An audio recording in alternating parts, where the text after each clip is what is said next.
Hello दोस्तों, स्वागत है आप सभी का आपके अपने YouTube channel Gautam classes study point पर। जैसा कि आप लोगों को पता होगा कि हम daily news current affair daily discuss करते हैं। माफ़ी चाहता हूँ, कल की और आज की न्यूज़ जो है आपको एक ही दिन में डिस्कशन करने के लिए मैं सोच रहा था, और कल थोड़ा मुझे काम था तो मैं बाहर गया हुआ था। तो बाहर क्या इसलिए मैं गया था क्योंकि तकनीकी कुछ समस्या थी, इसीलिए थोड़ा-सा कुछ तकनीकी खामियाँ थी, उनको दूर करने के लिए हम बाहर गए थे। तो आज फिर से स्टार्ट कर देते हैं। आपकी कोई भी न्यूज़ हम चाहते हैं कि मतलब ना छूटे, और हम भी चाहते हैं कि ऐसी कोई न्यूज़ ना आए पेपर में जो आपसे छूटी रह जाए। तो आज आपको हम 12 और 13 दोनों दिनों का करंट अफ़ेयर, विशेष तौर पर आज जो है 12 अक्टूबर का करंट अफ़ेयर रहेगा, और 13 अक्टूबर में 2 ही 3 न्यूज़ हैं। वो काफ़ी मतलब बहुत ज़्यादा विशेष नहीं हैं। जो विशेष न्यूज़ हैं, उन पर हम बेहतर चर्चा करेंगे। और जैसा कि आप लोगों को पता है, जो ज़्यादा मतलब महत्वपूर्ण न्यूज़ होते हैं, उन पर हम ज़्यादा चर्चा करते हैं। और जो न्यूज़ हमें पता होता है कि इन पर यूपीएससी या यूपीपीसीएस या अदर स्टेट लेवल के एग्ज़ाम्स हैं, वो इन पर ज़्यादा फ़ोकस नहीं कर रहे हैं। देखिए, ये सेक्टर वाइज़ होता है। किसी सेक्टर पर जैसे एनवायरनमेंट के मुद्दे होते हैं, उन पर वर्तमान में ज़्यादा फ़ोकस होता है, ठीक है? एनवायरनमेंट इफ़ेक्टिव ज़्यादा हो रहा है, इसलिए इन पर ज़्यादा प्रभाव पड़ता है। तो इन सब पर जो मुद्दे चर्चा में ज़्यादा रहते हैं, अभी वर्तमान में जैसे इज़राइल और फ़िलिस्तीन का मुद्दा आ गया है, जैसे पिछले में रूस और यूक्रेन का मुद्दा चल रहा था, वर्तमान में इज़राइल और फ़िलिस्तीन का मुद्दा आ गया है। तो ऐसे-ऐसे मुद्दे जो ज्वलंत मुद्दे हैं, उनको चर्चा में ज़्यादा हमें डिस्कस करना चाहिए, उनके विषय में ज़्यादा जानकारी भी इकट्ठा करनी चाहिए। तो ऐसे मुद्दों को हमें अच्छे से देखना पड़ता है। तो जैसा कि आप लोग देख पा रहे होंगे कि नोबेल पुरस्कार वर्ष 2023 के आप लोगों को मैंने बता दिया था कि जितने भी नोबेल पुरस्कार हैं, उसके बारे में हमने बेहतर तरीके से डिस्कशन कर लिया है। भौतिकी में किसको मिला है?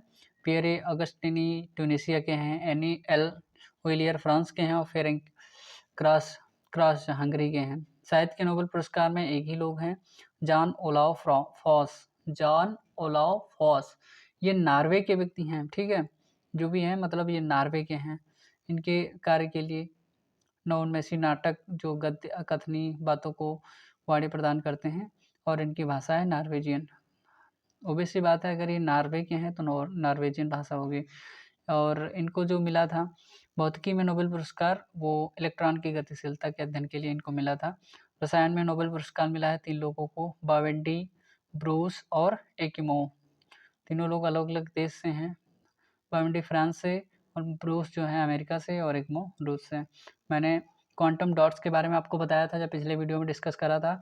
और अगर आपको ये सब मतलब विस्तार से देखना है, तो पिछला मैंने वीडियो को अपलोड किया है, उसको आप देखिए। उसमें मैंने बेहतर तरीके से पूरी फुल चर्चा करी है इन सब नोबेल पुरस्कार पर, ठीक है? शांति का नोबेल पुरस्कार नरगिस मोहम्मदी ईरान के हैं, इनको मिला है। और ईरान में महिलाओं के उत्पीड़न के खिलाफ लड़ाई और सभी के लिए मानवाधिकारों की स्वतंत्रता को बढ़ावा देने के लिए मतलब इन्होंने महिला संरक्षण विकास के लिए मतलब लड़ाई लड़ी, इसलिए इनको मिला। अल्फ्रेड नोबेल की स्मृति में इसको दिया जाता है। क्लाउडिया गोल्डिन को, जो अमेरिका की हैं, और इसको अर्थशास्त्र का क्लाउडिया गोल्डिन को अर्थशास्त्र का नोबेल पुरस्कार मिला हुआ है, ठीक है? महिलाओं के श्रम बाजार में परिणामों के, वहाँ पर मैंने आपको डिस्कस किया था बहुत अच्छे से कि महिलाओं की वर्तमान में बाज़ार में भागीदारी बिल्कुल कम है। और महिलाओं की भागीदारी इसलिए कम है क्योंकि वो इतनी तत्परता, इतनी मतलब स्वरोज़गार उनके पास इतना नहीं है, और उनको कहीं न कहीं सैलरी बेस पर भी उनको बहुत मतलब पुरुषों की अपेक्षा मतलब कुछ कम सैलरी प्रदान की जाती है प्राइवेट कंपनियों के द्वारा। सरकारी गवर्नमेंट में तो ऐसा नहीं है कहीं पर भी। फिजियोलॉजी या चिकित्सा के क्षेत्र में नोबेल पुरस्कार कैटलिन कारिको हंगरी के हैं, और डू वीज़मैन अमेरिका के हैं। दोनों लोगों को मिला है। न्यूक्लियो बेस संशोधनों के संबंधित खोजें, और उन्होंने कोविड-19 के खिलाफ प्रभावी एमआरएनए वैक्सीन जो टीकों का है विकास किया था, इसलिए उनको चिकित्सा का नोबेल पुरस्कार मिला है। दोनों लोग कौन हैं? कारिको और वीज़मैन। ये हैं अमेरिका के और ये हंगरी के। विश्व पर्यावरण दिवस पर ये चर्चा में रहा था। और इसमें देखिए, न्यूज़ में महत्वपूर्ण क्या होता है उसको हमें डिस्कस करना चाहिए, ना कि पूरी न्यूज़। और पहली बात तो न्यूज़ की जो थीम होती है वो ज़रूरी है। दिवस जो भी पूछा जाता है वो ज़रूरी होता है। और ये लगभग कब से मतलब मनाया, कब स्टार्ट हुआ, कब स्टार्ट हुआ और पहली बार कब मनाया गया, पहली बार की थीम क्या है और इस बार की थीम क्या है। वर्तमान में अधिकतर क्या पूछा जाता है, वर्तमान की थीम क्या है। जैसे यूपी पीसीएस में है तो विश्व पर्यावरण दिवस वर्ष 2000 की थीम क्या है। यूपीएससी में क्वेश्चन कैसे स्टेटमेंट में देगा, वर्ष 2023 की निम्नलिखित में से थीम ये थी, सही है या गलत है। वर्ष 2023 में मतलब विश्व पर्यावरण दिवस को मतलब कौन से मतलब महत्वपूर्ण मुद्दों के रूप में ये मुद्दे 2-3 मुद्दे रखता है और स्टेटमेंट में देता है, ये मुद्दे थे, नहीं थे, सही है, गलत है, ऐसे क्वेश्चन पूछा जाता है। तो प्रीलिम्स के लिए आपको विश्व पर्यावरण दिवस आपको पता होगा, संयुक्त राष्ट्र यूएन के विषय में हम लोग जानते हैं, पहले से देखते हुए आए हैं। और यूएन में एक पुरस्कार दिया जाता है, UN habitat scroll of honour award, ये जो सबसे मतलब प्रतिष्ठित अवार्ड माना जाता है। स्मार्ट सिटीज़, अमृत मिशन, स्वच्छ भारत मिशन, शहरी और हृदय योजना एक चली थी, प्रधानमंत्री आवास योजना संबंधित आकांक्षी जिला कार्यक्रम भी चला था। वर्तमान में मेंस के लिए हमें क्या चाहिए, वर्तमान में भारत में शहरी परिदृश्य से संबंधित प्रमुख चुनौतियाँ, आर्थिक सुधार में शहरों की भूमिका। वर्तमान में देखिए समस्या ये है, शहरों में इंफ्रास्ट्रक्चर की व्यवस्थाएं जो हैं तेज़ी से विकास कर रही हैं। अगर हम कहीं पर भी विकास करते हैं, विकास के साथ-साथ अगर हम पर्यावरण को ध्यान में नहीं रखते हैं और पर्यावरण की जो चीज़ें होती हैं, उनको नष्ट करते हुए चले जाएँगे, तो हमारा पर्यावरण एकदम अचानक से नहीं, मतलब हमें उसमें अचानक से बदलाव देखने को मिलते हैं और यही हो रहा है वर्तमान के हमारे शहरों में। लोग क्या कर रहे हैं, गाँव से निकलते हैं, अगर गाँव से बाहर बनाते हैं, तो हमारे खेतों में अपने घर बना लेते हैं। खेतों में घर बनाने का मतलब क्या होता है, वहाँ पे जो भी मतलब फसल होती थी, वहाँ पर जो भी पेड़ होते थे, वो उनका नष्ट होना। शहरों में क्या है, जहाँ-जहाँ पर रोड का मामला है, रोड के आस-पास और मान के चलिए शहरों में कम से कम 20-20, 25-25 किलोमीटर के आस-पास का इलाका, आप राजधानी उत्तर प्रदेश की राजधानी लखनऊ को देख लीजिए या कानपुर को देख लीजिए, दिल्ली को देख लीजिए, 30-30, 40-40 किलोमीटर का इलाका है, आस-पास बहुत कम 2-4 पेड़ मिले तो मिले, नहीं तो वो भी नहीं। और जब पेड़ ही नहीं होंगे तो नेचुरल जो चीज़ें हैं और नेचुरल रिसोर्सेज़ है, जो ऑक्सीजन है और जो हमारी ऑक्सीजन और कार्बन डाइऑक्साइड का जो मतलब मतलब जो पेड़ ऑब्ज़र्व कर रहे हैं, उसको कैसे सिंक कर पाएँगे? तो ये सारी की सारी समस्या हमें देखने को मिलती हैं और इसीलिए विश्व पर्यावरण दिवस का मुद्दा हमें मतलब देखने को मिल रहा है और इसके बारे में हम चर्चा करने वाले हैं। चर्चा में क्यों है, आपको हमने बता दिया कि विश्व पर्यावरण दिवस उपलक्ष्य के रूप में कब मनाया गया, 9 अक्टूबर को ये मनाया गया है। अभी क्वेश्चन ऐसे मतलब छोटे एग्जाम में क्वेश्चन यहीं से पूछा जाता है। आपको ये नहीं पता, अरे यार ये तो चलो ठीक है, बहुत बड़े लेवल का पढ़ा रहे हैं सर। ऐसा नहीं है कि छोटे एग्जाम में कैसे पूछा जाएगा, ऐसा नहीं है। यहीं से आपको पूछा जाएगा, कहाँ, छोटे एसएससी, रेलवे, बैंकिंग, इन सब में यहीं से क्वेश्चन आएगा। अब जैसे क्वेश्चन वहाँ पर क्या रखेंगे, निम्नलिखित में से हाल ही में मनाया गया विश्व पर्यावरण दिवस किस तिथि को मनाया गया था? ये लो आ गया क्वेश्चन। और ऐसे क्वेश्चन पूछा जा सकता है कि मतलब विश्व पर्यावरण दिवस निम्नलिखित में से कब मनाया जाता है? भाई अब कब मनाया जाता है? जो होता है विश्व पर्यावरण दिवस, तो अक्टूबर के प्रथम सप्ताह में मनाया जाता है, ठीक है? प्रथम सप्ताह के सोमवार को मनाया जाता है, ठीक है? ये आपको नीचे दिख रहा होगा विश्व पर्यावरण दिवस, ठीक है? तो पहले सोमवार को मनाया जाता है विश्व पर्यावरण दिवस। तो ऐसे-ऐसे न्यूज़ हमारे ऐसे क्वेश्चन बनता है छोटे एग्ज़ाम्स में। पीसीएस में क्वेश्चन कैसे बनेगा? निम्नलिखित में से विश्व पर्यावरण दिवस की वर्ष 2023 की थीम क्या है? थीम क्या है? विश्व पर्यावरण दिवस की स्टार्टिंग कब से हुई थी? 1989 से। मतलब पहली बार कब मनाया गया था? पहली बार की थीम क्या थी? ऐसे क्वेश्चन, छोटे-छोटे क्वेश्चन जो होते हैं पीसीएस में पूछा जाएगा। और ये किस संस्था के द्वारा, इसमें कौन-सा पुरस्कार दिया जाता है? ये मतलब कौन-सी एजेंसी इसको लीड करती है? ये छोटे-छोटे क्वेश्चन कौन से? छोटे-छोटे लेवल के एग्ज़ाम में, स्टेट लेवल के एग्ज़ाम में, छोटे-छोटे एग्ज़ाम जो जितने भी रेलवे है, एसएससी, मतलब जो भी होते हैं जिसमें जीएस और करंट पूछा जाता है, इनमें सब में पूछे जाते हैं। और अगर आपको लगता है कि ये इतने बड़े लेवल का, ये मतलब आईएएस, पीसीएस, सिविल सर्विसेज का ही ये करंट अफेयर है, तो ऐसा नहीं है। आप सब इसको ध्यान से सुन सकते हैं और तैयारी कर सकते हैं, क्योंकि मैं इसके अंतर्गत धीरे-धीरे करके टोटल बेसिक बताता चलता हूँ, जिससे आपके कॉन्सेप्ट क्लियर होते चलेंगे। हाँ, आपका जो भी न्यूज़ रहते हैं चर्चा में, मैं उनको भी डिस्कस करता रहता हूँ कि हाँ, कौन-सी न्यूज़ वर्तमान में चर्चा में है। जैसे आपको अभी पता चला कि अभी जो इज़राइल-फ़िलिस्तीन का मुद्दा चल रहा है वो। तो विश्व पर्यावरण दिवस के बारे में जानते हैं, अक्टूबर के पहले सप्ताह में आपको मैंने बता दिया सब मनाया जाता है। और देखिए वर्तमान में मुद्दा किसमें चल रहा है, शहरी और ग्रामीण। गाँव में क्या हो रहा है, गाँव में लोग खेतों में अपना घर बना रहे हैं, जिससे वहाँ का एनवायरनमेंट धीरे-धीरे पॉल्यूटेंट हो रहा है और पॉल्यूशन बढ़ रहा है इसीलिए, ठीक है? जंगलों को हम लोग मतलब वर्तमान में काट के घर बना रहे हैं। जो अगर सड़क विकसित कर रहे हैं तो वहाँ पर भी और जंगल की कटाई हो रही है और वहाँ पर कोई कंपनी लगाई जा रही है वहाँ पर भी, है ना? तो ये सारी की सारी समस्याएँ कहाँ पर हमारे एनवायरनमेंट पर इफ़ेक्ट डाल रही हैं, वातावरण को प्रदूषित कर रही हैं और हाल ही में वर्ष मान के चलो 4 से 6 महीने पहले दिल्ली का जो एनवायरनमेंट पॉल्यूटेंट मतलब पॉल्यूशन था, बहुत ज़्यादा लेवल बढ़ गया था, तो सुप्रीम कोर्ट ने अब उस पर एक्शन लिया था। तो सुप्रीम कोर्ट कभी मतलब एक्शन ऐसे ही नहीं ले लेता कि चलो ठीक है, अरे यार तुमने इतना ज़्यादा प्रदूषित कर दिया, हम खुद एक्शन लेंगे, ऐसा नहीं है। माननीय सुप्रीम कोर्ट जो हमारा है भारत का, वो ऐसे ही नहीं स्वयं एक्शन ले लेता है। वो जब तक मतलब सीमा से लिमिट से आप बाहर नहीं हो जाते हैं, कहते हैं ना सर के ऊपर पानी निकलने लगा, तभी वो मतलब माननीय सुप्रीम कोर्ट एक्शन लेता है और ऐसे ही हाई कोर्ट करते हैं। ऐसा नहीं है कि तुम चलो ठीक है छोटा मुद्दे पे मतलब सुप्रीम कोर्ट कुछ भी कर दे, ऐसा कुछ नहीं है। तो वर्ष 2023 का जो है थीम है यहाँ पर लचीली शहरी अर्थव्यवस्थाएं और विकास और बहाली के चालक के रूप में शहर। देखिए बात क्या है, जो हमारे शहर हैं तो शहर शहरों की जो अर्थव्यवस्था है, देखिए अर्थव्यवस्थाएं अधिकतर कहाँ पर है हमारे शहरों में। ग्रामीण क्षेत्र में हमारी क्या होती है एग्रीकल्चर, एग्रीकल्चर में उतना हम लोग मतलब प्रोडक्शन तो करते हैं लेकिन वो मतलब बात वो नहीं है कि मतलब इतना योगदान हम अपनी अर्थव्यवस्था को नहीं दे पाते हैं।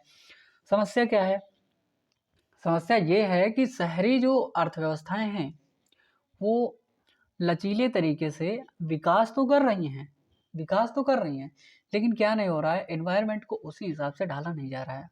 एनवायरनमेंट को उस हिसाब से परिवर्तित जैसे खुद को परिवर्तित कर रहे हैं, अर्थव्यवस्था जैसे बदल रही है, वैसे ही हमारा जो वातावरण होता है वह वो नहीं बदल रहा होता है।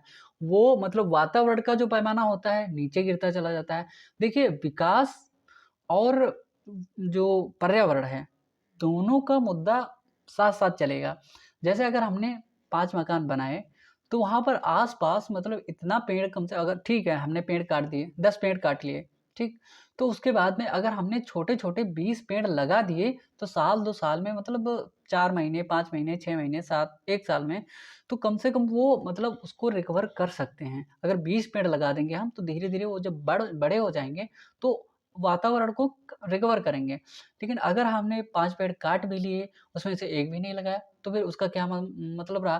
फिर वो क्या होगा, वातावरण वहाँ का तो गंदा तो हो ही जाएगा, लेकिन आस-पास का जो होगा, वहाँ पर भी गंदा हो जाएगा।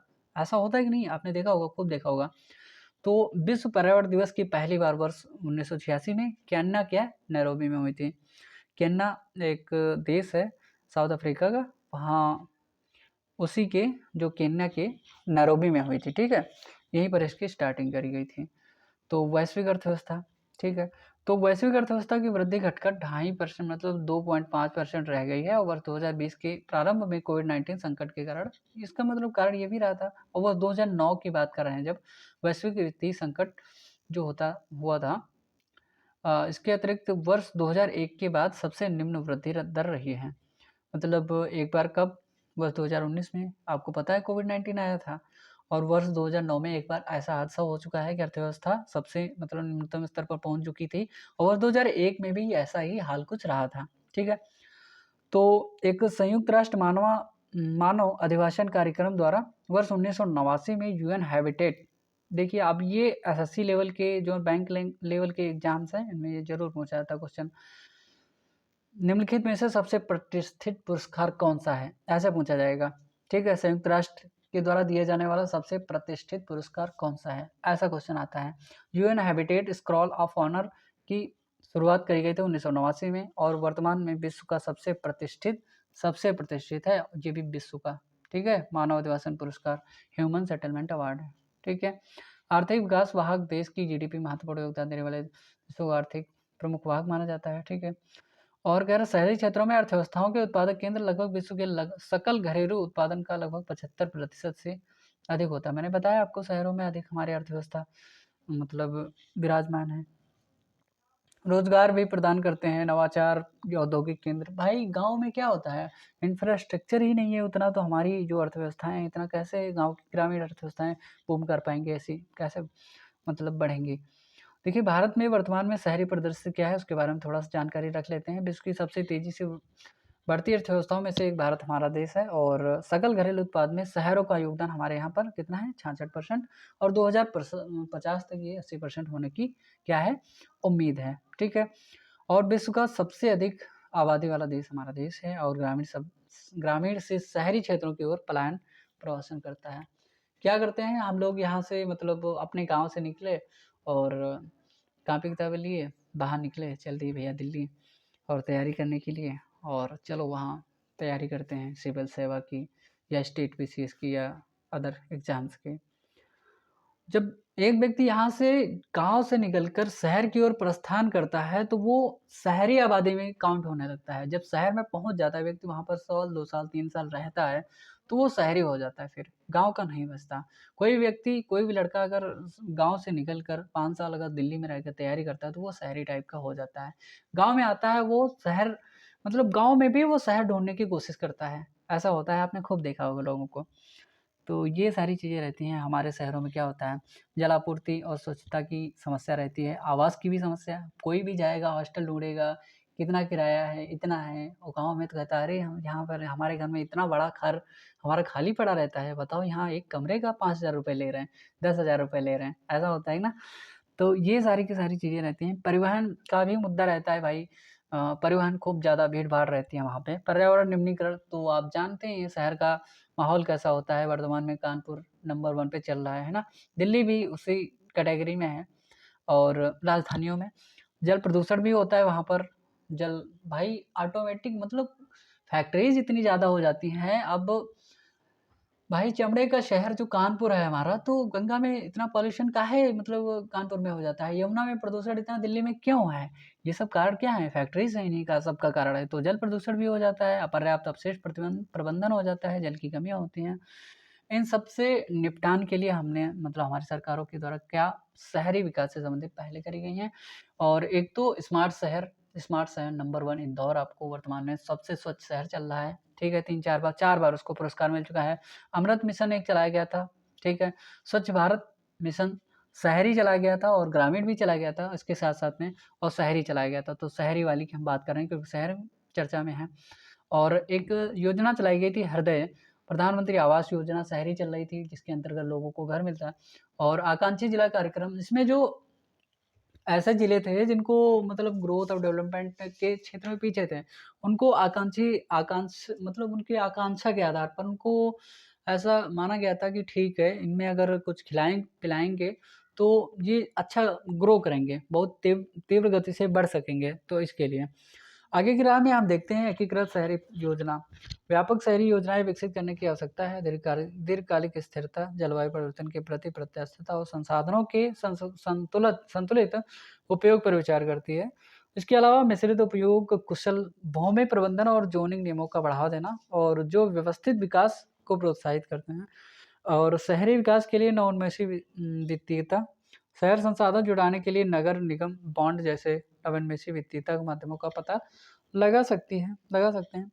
कायाकल्प और शहरी परिवर्तन के लिए अटल मिशन, ये भी मतलब एक मिशन चलाया गया था, जिसके अंतर्गत निगम बॉन्ड के माध्यम से 4,384 करोड़ रुपए की से अधिक की धनराशि एकत्र कर ली गई थी। और शहरी रोजगार गारंटी, मतलब इसके जैसे महात्मा गांधी मनरेगा चलती है, इसी तरह से शहर में भी, और राजस्थान में शुरू की गई इंदिरा गांधी शहरी रोजगार गारंटी योजना एक अच्छा कदम हो सकता है। उचित अपशिष्ट प्रबंधन होना चाहिए। देखिए, दक्षिण भारत के जितने भी राज्य हैं, वहाँ पर क्या होता है, जो वर्षा होती है, वर्षा जल संचयन वो लोग करते हैं, और उत्तर भारत में कोई भी, मतलब बहुत ही बहुत ही कम मात्रा में, माफ़ी चाहूँगा, बहुत ही कम मात्रा में उत्तर प्रदेश में या बिहार के उत्तर भारत में लगभग बहुत ही कम मात्रा में यहाँ पर वर्षा जल संचयन होता है। और दक्षिण भारत के मतलब अच्छे देशों में अगर अच्छे स्टेट में, अगर राज्यों में बात करें, तो तमिलनाडु और आंध्र प्रदेश और केरला, कर्नाटक इन सब का मतलब ठीक-ठाक लेवल रहता है वहाँ पर। समावेशी विकास हमें करना पड़ेगा। अगर हम कहीं पर विकास कर रहे हैं, डेवलपमेंट कर रहे हैं, कहीं पर घर बना रहे हैं, कहीं रोड बना रहे हैं, कहीं यातायात के संसाधनों का विकास कर रहे हैं और इन सबको मतलब अगर हम बना रहे हैं, तो हमें वहाँ पर पर्यावरण का विशेष ध्यान रखना चाहिए। और जैसे-जैसे जो हमारे जो जैसे हम रोड बनाते हैं, तो वर्तमान में मतलब कई सारे हमारे राज्यों में और देश में भी बहुत सारे रोड विकसित हो रहे हैं बीआरओ के द्वारा या अदर पीडब्ल्यूडी के द्वारा कई सारे रोड विकसित हो रहे हैं। तो उनका रोडों का विकास करने के लिए जैसे अगर हम विकास कर रहे हैं, ठीक है, बहुत सारे संसाधन जैसे रोड के किनारे कई सारे मतलब पेड़ खड़े थे, वो क्या हो गए? नाश मतलब उनका मतलब उनको काट दिया गया और रोड बनाने के लिए वहाँ पर रोड बना दी गई और कई सारे लोगों के खेत आ गए उसके अंतर्गत और उनमें कुछ नहीं मतलब पहले तो फसल उगती थी तो थोड़ी त ऑक्सीजन मिलती थी ना और उसके साथ में जैसे ही वो मतलब कट गए और कटने के बाद में क्या हुआ? वो सीधे उनका काम ही खत्म हो गया वहाँ से। अब वहाँ पर पेड़ तो लगे नहीं, आस-पास के जो लोग रह रहे थे रोड पर, रोड से आस-पास रोड के आस-पास, लोगों को समस्या होने लगी कि अरे यार! यहाँ का तो एनवायरनमेंट है गंदा हो गया। अब बताओ अब रोड जलेगा तो वहाँ पर धूल तो उड़ेगी सिंपल सी बात है। जब धूल उड़ेगी तो लोगों के आस-पास के क्या होंगे लोग जो आस-पास रहने वाले हैं उनका स्वास्थ्य बिगड़ेगा और स्वास्थ्य बिगड़ेगा तो डॉक्टर की आवश्यकता पड़ेगी और डॉक्टर की आवश्यकता पड़ेगी तो हमारी अर्थव्यवस्था क्या होगी? धीरे-धीरे मतलब फार्मास्यूटिकल के क्षेत्र में उधर हमारा ज़्यादा पैसा लगने लगेगा। तो समस्याएँ हर तरफ से हैं। इससे अच्छा है क्या बनेगा? अगर हम रोड बना रहे हैं, रोड के साथ में साइड-साइड में हम क्या लगाएँ? और जो हमारे मतलब क्या कहते हैं ये जो पेड़ आते हैं, पेड़ों की ऐसी हम पट्टी लगा दें, ठीक है? हॉर्टिकल्चर के अंतर्गत कई सारे पेड़ आते हैं, उनको लगाया जाता है और लगाने के बाद में साइड में लगा सकते हैं, बीच में लगा सकते हैं और क्यारी-नुमा बनाते हुए जा सकते हैं और क्योंकि रोड में जब रोड का हम विकास कर रहे हैं, तो वहाँ पर जो कार्बन डाइऑक्साइड की जो धूल-कण उड़ेंगे और उनको एब्ज़ॉर्ब करने के लिए, उनको सिंक करने के लिए हमारे आस-पास जो पेड़ लगे रहेंगे और ऑक्सीजन भी प्रोवाइड करेंगे और उनमें वहाँ पर मतलब जल की भी व्यवस्था हो जाए वहाँ पर जगह-जगह पर। तो धीरे-धीरे और उसके लिए अलग से अगर बीआरओ रोड बना सकता है, टोल टैक्स वसूल सकता है, तो ये सब भी कर सकता है। तो मतलब कोई अलग एजेंसी बना दी जा सकती है उसके लिए। तो ये सारी सुविधाएँ की जा सकती हैं और इसीलिए मतलब हमें अगर विकास करना है और मतलब डेवलपमेंट करना है और उसके साथ-साथ में एनवायरनमेंट को बचाना है, तो हमें ये सब करना पड़ेगा। अगर ये सब नहीं करेंगे, तो और आगे समस्याएँ बढ़ने वाली हैं और आगे समस्या आने वाली हैं। तो आगे बढ़ते हैं। देखिए डिस्कशन के मुद्दे पर हमें डिस्कशन करना चाहिए क्योंकि एनवायरनमेंट बहुत ही महत्वपूर्ण पॉइंट ऑफ से मतलब एग्ज़ाम के पेपर से तो ये ज़रूरी है, तो इस पर डिस्कशन करना तो बनता है। तो साथ ही कहता है कि निवास की स्थिति में सुधार के लिए सामाजिक आवासन और झुग्गी-झोपड़ी स्लम पुनर्विकास परियोजनाओं को बढ़ावा देना चाहिए। अब देखिए जो झुग्गी-झोपड़ी वाले लोग हैं, वो तो चल ठीक है, कुछ नेचुरल तरीके से रहते हैं।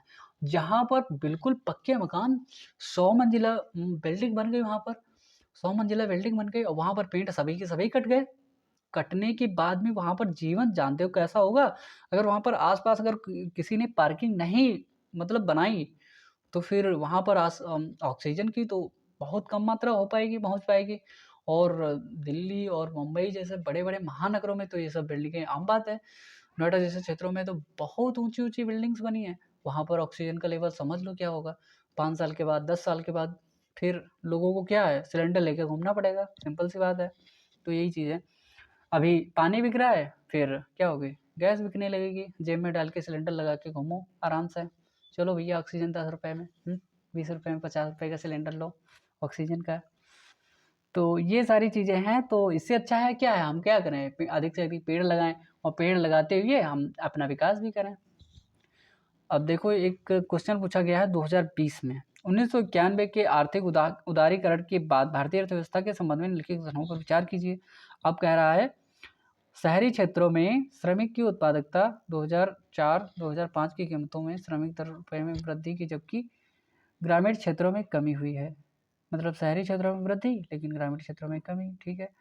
कार्यबल में ग्रामीण क्षेत्रों की प्रतिशत हिस्सेदारी में वृद्धि हुई है।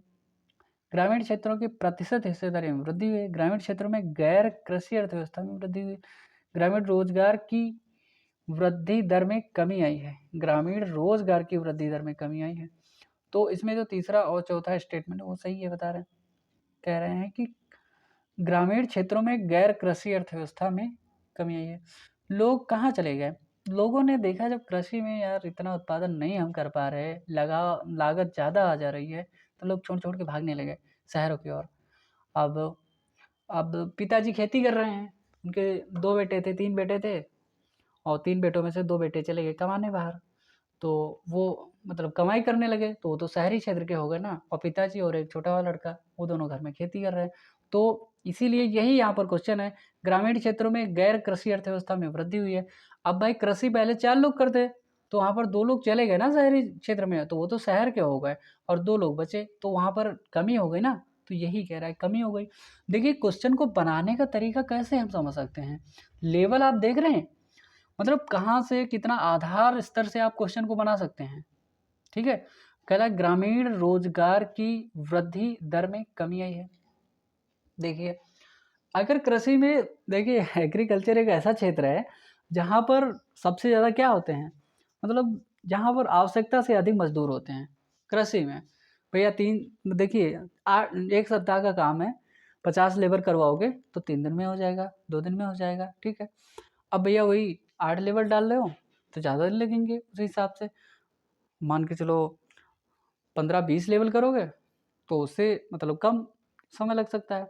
तो ऐसा है, तो वही कह रहा है कि ग्रामीण रोजगार की वृद्धि दर, मतलब जो उसकी वृद्धि दर थी, 2 लोग जो चले गए शहर की ओर, उनके 2 बेटे चले गए, तो भाई रोजगार दर कितनी बचेगी? भाई 2 ही लोगों को तो रोजगार दे रहा है एग्रीकल्चर, और 2 लोगों को तो भाई मतलब जो औद्योगिक क्षेत्र है वो दे रहा है। तो वहाँ पर कह रहा है कि ग्रामीण रोजगार की वृद्धि दर में क्या हो गई? कमी हो गई। भाई ग्रामीण अगर एग्रीकल्चर में वो चारों लोग लगे रहते, तब तो भाई नहीं गिरता। एग्रीकल्चर के 2 लोग छोड़ के चले गए औद्योगिक क्षेत्र को, और एग्रीकल्चर में 2 ही लोग बचे, तो भाई कमी तो हो गई। तो इसीलिए दोनों स्टेटमेंट क्या हैं? सही हैं। अब कह रहा है कि कार्यबल में ग्रामीण क्षेत्रों की प्रतिशत हिस्सेदारी में वृद्धि हुई है। भाई प्रतिशत हिस्से में कैसे वृद्धि हो सकती है, जब 2 लोग छोड़ के चले जा रहे हो तो कम हो जाएँगे ना। प्रतिशत और वगैरह शहरी क्षेत्रों में श्रमिक की उत्पादकता 2004-5 की कीमतों पर प्रति श्रमिक में वृद्धि हुई है, जबकि ग्रामीण क्षेत्रों में इसमें कमी हुई है। ऐसा कुछ नहीं है। अब आप देख सकते हैं इसके बाद में 2016 का क्वेश्चन है, और इसको आप देखिएगा। फिर मेंस के 2 क्वेश्चन हैं, इनको आप देखिएगा, ठीक है। कि कई वर्षों से उच्च तीव्रता की वर्षा के कारण शहरों में बाढ़ की बारंबारता बढ़ रही है। शहरी क्षेत्रों में बाढ़ के कारणों से पर चर्चा करते हुए इस प्रकार की घटनाओं के दौरान जोखिम कम करने की तैयारियों पर क्रियाविधि को प्रकाश डालिए। वर्ष 2016 का क्वेश्चन है ये, और वर्ष 2023 चल रहा है, ठीक है। तो वर्ष 2023 में भी इसका कारण कई क्षेत्रों में देखने को मिलता है कि नहीं? और क्या कमजोर पिछड़े समुदायों के लिए आवश्यक सामाजिक संसाधनों को सुरक्षित करने के दौरान उनकी उन्नति के लिए सरकारी योजनाएं शहरी अर्थव्यवस्थाओं में व्यवसायों की स्थापना करने में उनको बहिष्कृत कर देती हैं? इस पर भी चर्चा करनी है आपको, ठीक है। तो इसको देखिएगा आप लोग। समताप मंडली एरोसोल हस्तक्षेप वैश्विक उत्पादन पर प्रभाव। मुद्दा कहाँ का है? एनवायरनमेंट से जुड़ा, तो डिस्कशन करना ज़रूरी है ना, सही बात है। तो ये चीज़ें जो ऐसी, देखिए एनवायरनमेंट का अभी यूपीएससी में चाहे हो, यूपीपीसीएस में हो, अदर स्टेट एग्जाम में हो, लेवल और रोल दोनों बढ़ने वाले हैं, दोनों बढ़ जाएंगे। क्यों? उसका कारण क्या है? वैश्विक जो अर्थव्यवस्था है वो तो बढ़ रही है, ठीक है, अच्छी बात है बढ़ रही है, लेकिन एनवायरनमेंट इफेक्ट उतने ही ज़्यादा बढ़ते चले जा रहे हैं। आपको नहीं पता?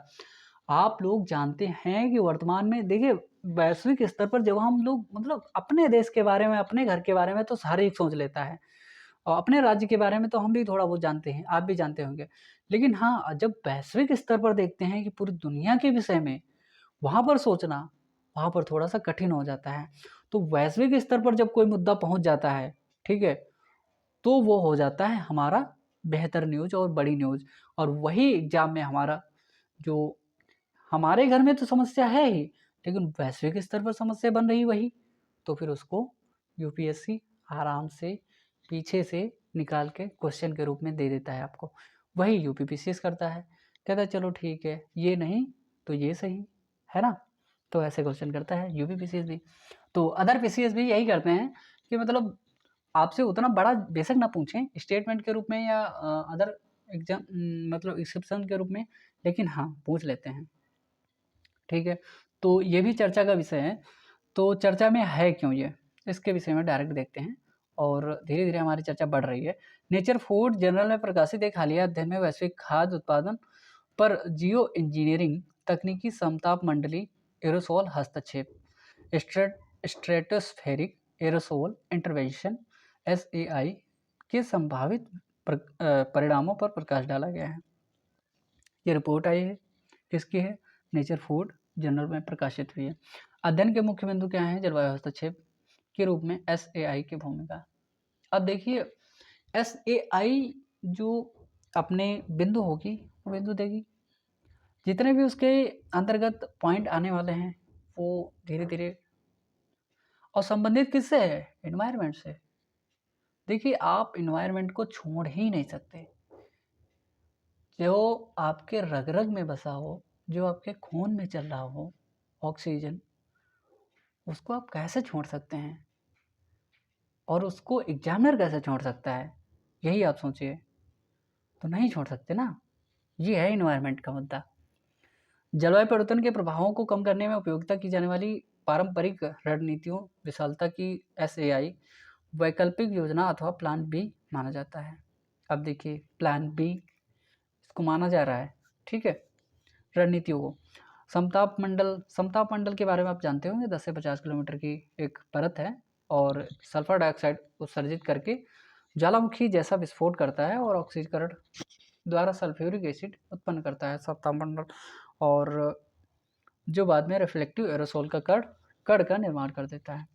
उदाहरण के लिए हम देख सकते हैं फिलीपींस में वर्ष 2001 में माउंट पिनाटुबो में हुए विस्फोट में लगभग 15 मिलियन टन सल्फर डाइऑक्साइड समताप मंडल में उत्सर्जित हुआ और बाद में क्या बन गया? एरोसोल। और एरोसोल के कण बनने के बाद में ये नुकसानदायक हो जाते हैं। नासा की जो अनुसार कहता है कि 15 महीनों में औसत वैश्विक तापमान में लगभग कितने की 0.6 डिग्री सेल्सियस की क्या हो गई? गिरावट हो गई। कृषि क्षेत्र भी विविध रूप से प्रभावित हुआ। वर्षा और सौर विकिरण जैसे कारकों के आधार पर कृषि क्षेत्र में प्रमुख प्रभाव देखे जाते हैं। फसल उत्पादन है सूची निर्णय के लिए आदर्श वैश्विक तापमान की समझ होना वैश्विक और महत्वपूर्ण है। मक्का, चावल, सोयाबीन, वसंत में बोए जाने वाले गेहूँ जैसे फसलों पर SAI का प्रभाव का मूल्यांकन करने के लिए शोधकर्ताओं कंप्यूटर मॉडल का उपयोग किया जाता है। कनाडा जैसे रूस जैसे ठंडे क्षेत्रों में अक्षांश वाले क्षेत्रों में फसल उत्पादन मतलब जलवायु परिवर्तन की स्थिति में क्या होता है? कमज़ोर हो जाता है ना। SAI उत्तरी अमेरिका और रूसिया जैसे मध्य अक्षांश वाले समशीतोष्ण क्षेत्रों में उत्पादकता क्या होते हैं? बढ़ा सकते हैं हम लोग, ठीक है। तो ये व्यापक प्रभाव आकलन ये थोड़ा सा चर्चा में रहता है, ये आपको स्टेटमेंट के रूप में दिया जा सकता है। फसल उत्पादन से परे अध्ययन और अन्य परिणामों का पता लगाने की आवश्यकता पर बल देता है। व्यापक प्रभाव आकलन मानव स्वास्थ्य और पारिस्थितिकी तंत्र पर प्रभाव की भी व्याख्या या चर्चा करता है। स्ट्रेटोस्फेरिक एरोसॉल इंटरवेंशन ये है क्या? इसके विषय में देखो क्वेश्चन कैसे बनेगा। देखिए क्वेश्चन होना बहुत जरूरी है कि आपको क्वेश्चन पता होना चाहिए कि कैसे बनता है। अब UPSC या स्टेट PCS, ठीक है, देखते हैं यहाँ से क्वेश्चन कैसे बनेगा। निम्नलिखित में से स्ट्रेटोस्फेरिक एरोसॉल इंटरवेंशन क्या है? यही क्वेश्चन आएगा UPSC बस। स्टेट में छोटा सा देगा, ये है ये कोई परत है, ये पर्यावरण से प्रभावित एक क्षेत्र है, ये जीवन इंजीनियरिंग से संबंधित है। एक सही एग्जाम्पल दे दो, वो आपको सही करना पड़ेगा। और SAI ग्लोबल वार्मिंग को कम करने के लिए सौर इंजीनियरिंग, ठीक है, या सौर विकिरण संशोधन के लिए प्रस्तावित क्या है? एक विधि है।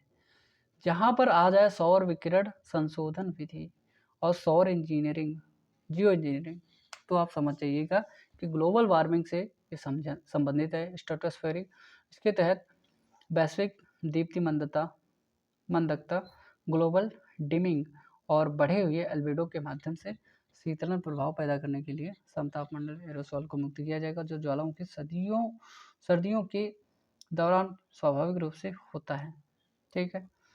जियो इंजीनियरिंग तकनीकी क्या है भैया? यह एक ऐसा शब्द है जो जलवायु परिवर्तन से निपटने के लिए पृथ्वी की जलवायु प्रणाली में इच्छित रूप से बड़े पैमाने पर हस्तक्षेप को संदर्भित करता है।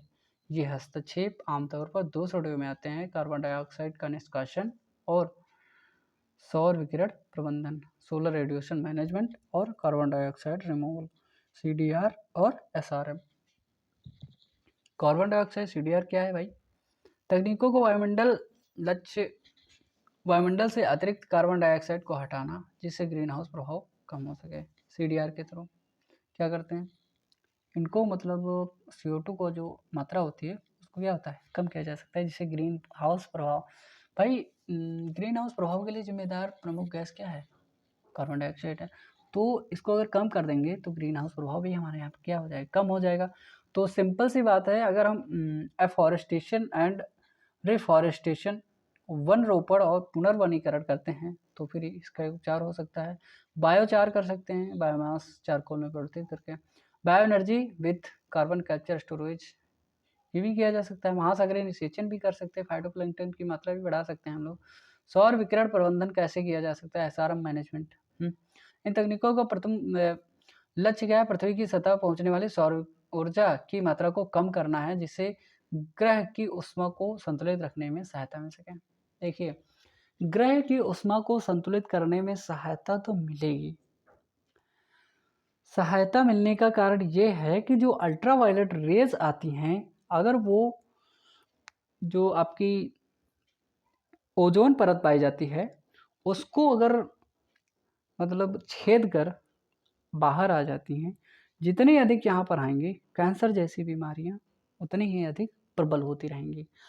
और यहाँ पर जो एनवायरनमेंट है, जो ग्रहों का एनवायरनमेंट है, वो क्या होगा, गर्म होने लगेगा। और ग्लोबल वार्मिंग जैसे प्रभाव प्रचंड मुद्दे, ज्वलंत मुद्दे के रूप में आपको देखने को मिलेंगे। तो ये समस्या बढ़ सकती है सौर विकिरण से। जैसे वहाँ पर मतलब पृथ्वी पर प्रकाश आ तो गया, लेकिन यहाँ से क्या नहीं हो पाया, वापस नहीं जा पाया। अगर वापस नहीं जाएगा तो क्या होगा, एनवायरनमेंट की जो परतें हैं वो गर्म होने लगेंगी। तो क्या होगा, वातावरण भी पूरा गर्म हो जाएगा, कार्बन डाइऑक्साइड की मात्रा बढ़ जाएगी। तो ये सारी चीज़ें हैं सौर विकिरण को कम या ज़्यादा होने की मतलब समस्याएं। मरीन क्लाउड ब्लॉटिंग MCB भी किया जा सकता है। मेघ विरलन तकनीकी, ये भी किया जा सकता है कि मतलब जो बादल हैं उनको दूर दूर क्लाउड शेडिंग द्वारा अवशोषित करके किया जा सकते हैं। सरफेस अल्बेडो मॉडिफिकेशन, ठीक है, ये भी एक प्रक्रिया की जा सकती है छतों पर। और इसके संबंध में एक क्वेश्चन एक पूछा गया है, तो इसके बारे में आप देख सकते हैं कि ग्लोबल वार्मिंग को कम करने के लिए मतलब ये किया गया था। मेघ विरलन तकनीकी और समताप मंडल में सल्फेट वायु विलय अंतक्षेपण के उपयोग को सुझाव देते हैं।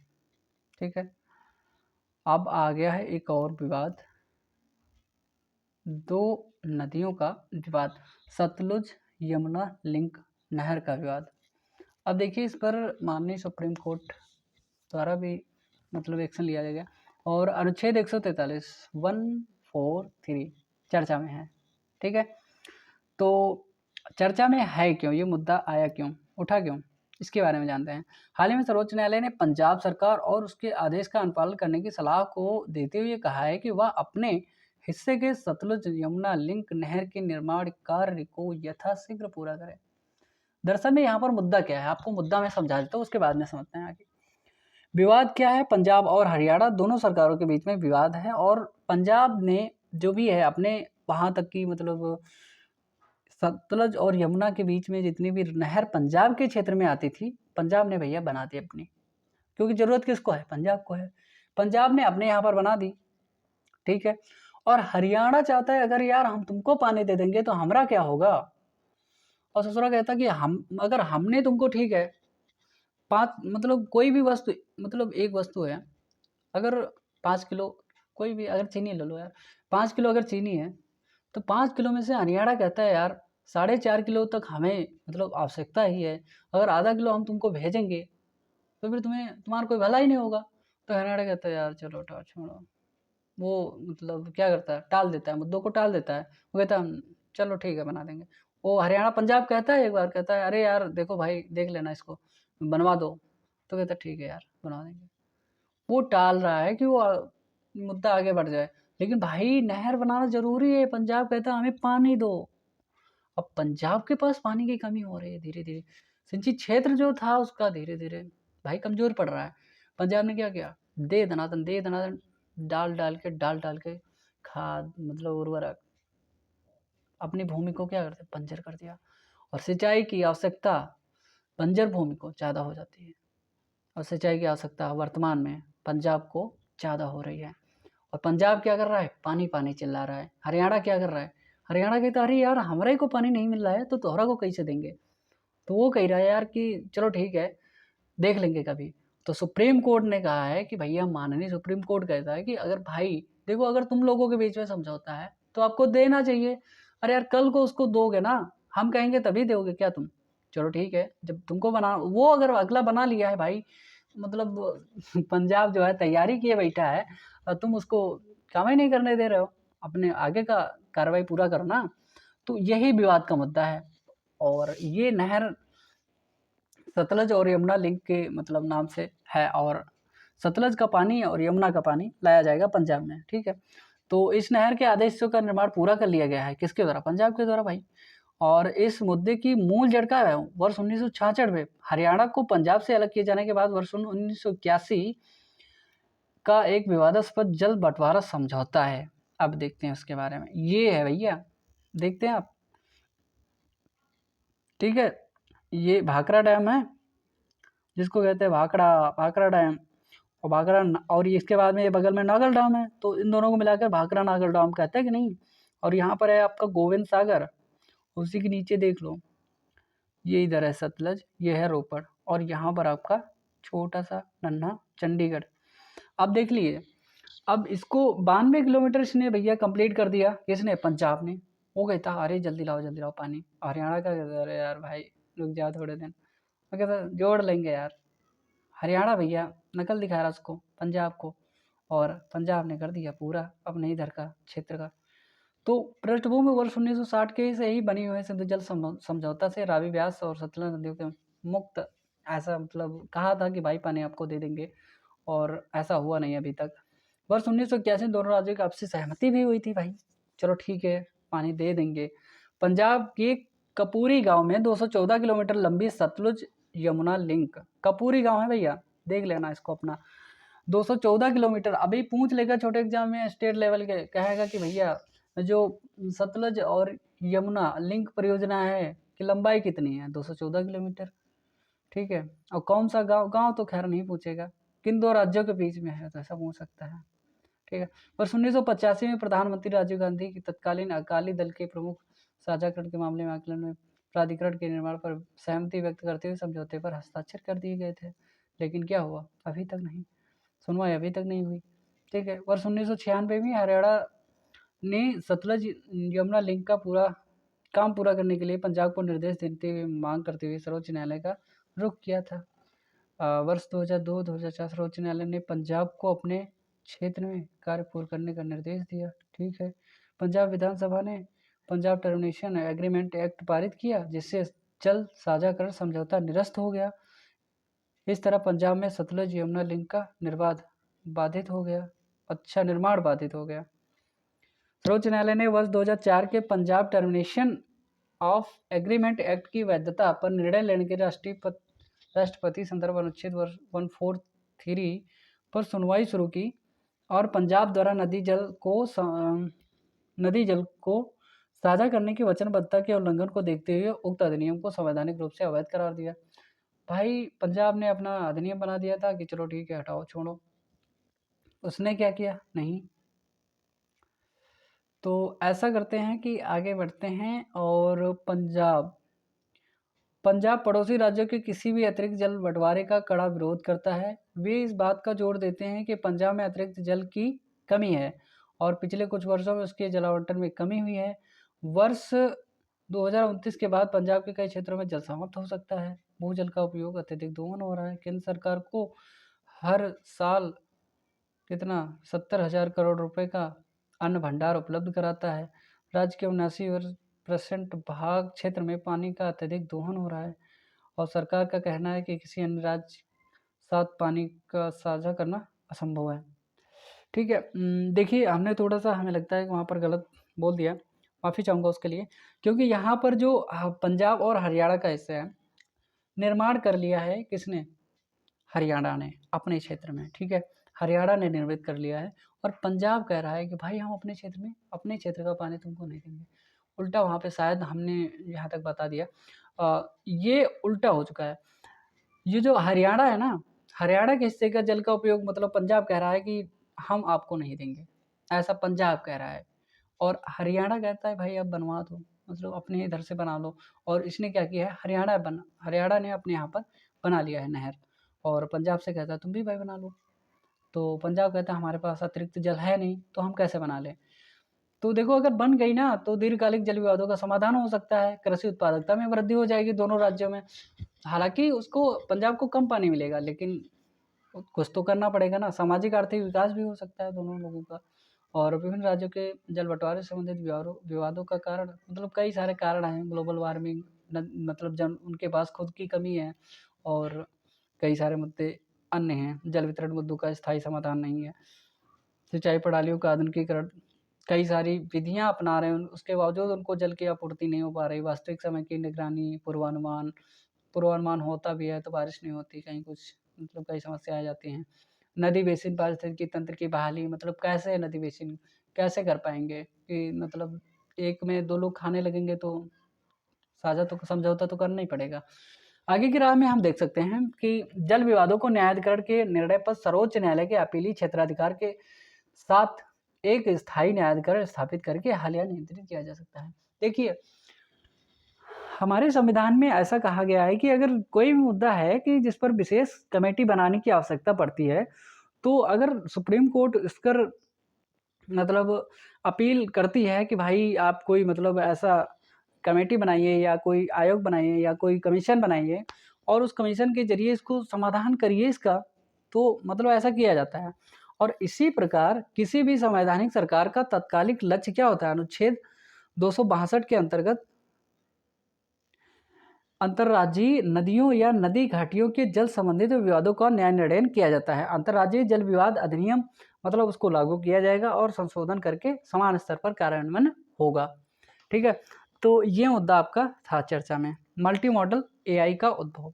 देखिए आर्टिफिशियल इंटेलिजेंस वर्तमान का खूब चर्चा का विषय रहता है, और इसको भी आपको छोड़ना नहीं है। और इसमें विशेष तौर पे चर्चा में क्यों है इसको हम देख लेते हैं। कृत्रिम बुद्धिमत्ता ने मल्टी मॉडल सिस्टम की एक दिशा में एक आदर्श परिवर्तन किया है, जो हम लोगों को टेक्स्ट, छवियों और ध्वनियों, वीडियो के माध्यम से एआई के साथ बातचीत करने में सक्षम बनाता है। देखिए जो एआई का सिस्टम है, एआई सिस्टम के चैट जीपीटी का नाम आपने सुना होगा। और चैट जीपीटी के थ्रू जो भी मतलब क्या कह रहा है, व्हिस्पर एआई ओपन, यहाँ पर आप लोग देखिए Whisper AI open source speech to text, ये भी ट्रांसलेटर मॉडल, ये आपने देखा होगा। जीपीटी वही चैट जीपीटी वॉइस प्रोसेसिंग क्षमताओं का आधार है। मल्टी मॉडल ऑडियो सिस्टम समान सिद्धांतों पर कार्य करते हैं। ये सब इसके एग्जाम्पल हैं। और इस तरह जब हम कोई भी कुछ भी सर्च करते हैं तो इसी तरह आपको क्या चैटिंग भी मिलेगी, आपको दुनिया भी सुनने को मिलेंगी, आपको गाने भी सुनने को मिलेंगे, अगर आप जो भी मतलब कहेंगे इमेज भी देखने को मिलेगी। मल्टी मॉडल सिस्टम आप ये अपनाया गया है, और ये मतलब आपको टेक्नोलॉजी में देखने को मिल सकता है। ठीक है, क्योंकि ये टेक्नोलॉजी का ही विषय है। तो गूगल का जेमिनी मॉडल भी है एक, गूगल का इस क्षेत्र में एक प्रमुख दिग्गज, गूगल का नया multi modal large language model जो अब तक रिलीज नहीं हुआ है, जिसका नाम है क्या, जेमिनी। अच्छा, ये क्वेश्चन आपको छोटे एग्जाम्स में, स्टेट एग्जाम में क्या मिलेगा देखने को, निम्नलिखित में से गूगल का multi modal large language model है। 4 ऑप्शन देगा, और हो सकता है चौथा ये भी लिखा हो, निम्नलिखित इनमें में से कोई नहीं। तो ये गेमनी है, इसको आप याद रखिएगा, और हो सकता है ये आपके पूछा जाए। तो मल्टी मॉडल एआई बेहतर प्रदर्शन, सुदृढ़ता और अस्पष्टता को प्रभावी ढंग से कार्यान्वित करने की क्षमता अर्जित करता है। एआई के अनुप्रयोग सिटी स्कैन मतलब डॉक्टरी के क्षेत्र में, और एग्रीकल्चर के क्षेत्र में भी हो सकते हैं, और फार्मास्यूटिकल जितनी भी दवाएं हैं उनके क्षेत्र में, रोबोटिक्स के क्षेत्र में भी एआई का सिस्टम का उपयोग हमेशा किया जाता है और किया जाता है। डेटा और भंडारण, ठीक है, चुनौतियां हैं इसकी, और संदर्भ में बारीकियों की समझ होना बहुत ज़रूरी है। सीमित और अपूर्ण डेटा हो सकता है, और गुम डेटा प्रबंधन मैनेजमेंट करना पड़ेगा। निर्णय लेने की जटिलता हो सकती है यहाँ पर। निष्कर्ष में हम देख सकते हैं मल्टी मॉडल एआई का सिस्टम आगमन कृत्रिम बुद्धिमत्ता के क्षेत्र में महत्वपूर्ण प्रगति का प्रतिनिधित्व तो करता है। देखो कोई भी नवीन जानकारी या कोई भी एक खोज विनाश का कारण तो होती है। अगर कहीं पर हम आगे बढ़ रहे हैं तो कहीं न कहीं हम विनाश की ओर भी बढ़ रहे होते हैं, ठीक है? अगर हम कहीं पर अपने घर का निर्माण कर रहे होते हैं, जो कि रहने के लिए कर रहे हैं, तो कहीं न कहीं हम एनवायरनमेंट को भी इफ़ेक्टिव मतलब उस पर भी इफ़ेक्ट डाल रहे होते हैं। तो ये सिस्टम है कि इन प्रणालियों में विभिन्न उद्योगों में क्रांति लाने, मानव कंप्यूटर और इंटरैक्शन को बढ़ाने के लिए जटिल वास्तविक दुनिया की समस्याओं को समाधान करने की क्षमता तो है, लेकिन समस्याएँ भी आपको चुनौतियाँ मैं बता चुका हूँ इससे पहले, ये चुनौतियाँ भी हैं। मान्यता प्राप्त सामाजिक स्वास्थ्य कार्यकर्ता, ठीक है? ये चर्चा में इस बार मुद्दा आ चुका है अभी। तो मान्यता प्राप्त सामाजिक स्वास्थ्य कार्यकर्ता आशा, राष्ट्रीय स्वास्थ्य मिशन, डाउन टू अर्थ में आर्टिकल छपा था और social science and medicine journal में प्रकाशित हुआ। मान्यता प्राप्त सामाजिक स्वास्थ्यकर्ता आशा द्वारा सामना किए जाने वाले अप्रत्यक्ष प्रच्छन्न संघर्षों का खुलासा किया गया है। सोसाइटी का मुख्य रूप से ये चैप्टर हो सकता है, इंडियन सोसाइटी और जीएस पेपर का मतलब मेंस का ये पार्ट हो सकता है और प्री में भी पूछा जा सकता है। और ये जो है आपका विशेष मुद्दा नहीं है और मुख्य रूप से आपको ये देखने को मिल सकता है कि मेंस में आए और लेकिन कभी-कभी फैक्ट्स को पूछ सकता है। आशा के मान्यता प्राप्त सामाजिक स्वास्थ्यकर्ता के बारे में देख लेते हैं थोड़ा-सा आशा के विषय में। आशा कार्यक्रम और 2000 कब देखिए ये इम्पोर्टेंट रहता है कि ये कब स्टार्ट हुआ, ठीक? और ग्रामीण स्वास्थ्य मिशन के भाग के रूप में प्रारंभ किया गया था और 2013 में इसको समाहित करके एक राष्ट्रीय स्वास्थ्य मिशन प्रारंभ कर दिया गया था। ऐसा भी क्वेश्चन ये भी पूछा जा सकता है कि कब और विश्व में सबसे बड़े सामुदायिक स्वास्थ्य कार्यक्रम के रूप में इसको ये उभरा है, ठीक है? जून 2022 तक राज्यों और केंद्र शासित प्रदेशों गोवा को छोड़कर 10 लाख मतलब 52,000 से अधिक आशा कार्यकर्ता हैं। जून 2022 तक मतलब रिपोर्ट है ये। प्रति 1000 की संख्या के लिए एक आशा कार्यकर्ता होती है आमतौर पर, ठीक है? हालांकि कार्यभार के आधार पर पहाड़ी, रेगिस्तानी और इन मानदंडों में बदलाव करके प्रति बस्ती एक आशा कार्यकर्ता किया जा सकता है, ठीक है? वैसे 1000 पर एक होनी चाहिए, लेकिन एक बस्ती में एक भी होगी तो चलेगा। और 25 से 45 वर्ष की आयु मुख्य रूप से ग्रामीण निवासी विवाहित और कैसी महिला, विधवा, तलाकशुदा ये भी हो सकती है और वह एक साक्षर महिला होनी चाहिए और उन लोगों को उचित प्राथमिकता दी जानी चाहिए। 10वीं कक्षा तक मतलब शिक्षा भी प्राप्त हो, इसमें छूट भी दी जा सकती है।